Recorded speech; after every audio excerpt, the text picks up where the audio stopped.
విరిగిన హృదయము గల వారికి యెహోవా సన్నుడు. కీర్తనలు 34వ అధ్యాయము 18వ వచనం.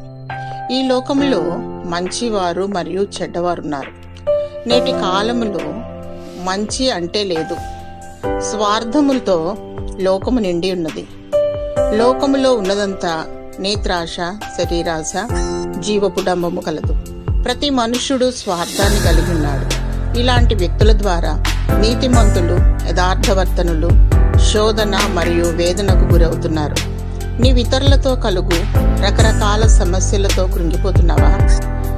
అపనిందల పాలై అవమానానికి గురవుతున్నావా? అధైర్యపడకు.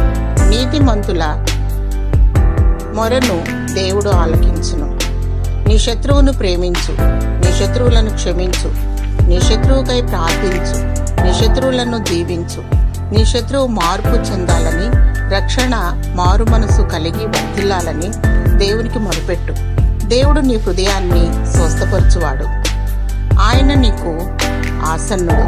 ప్రభువైన యేసు నీకు తోడయుండి నిన్ను దీవించునుగాక. ఆమేన్.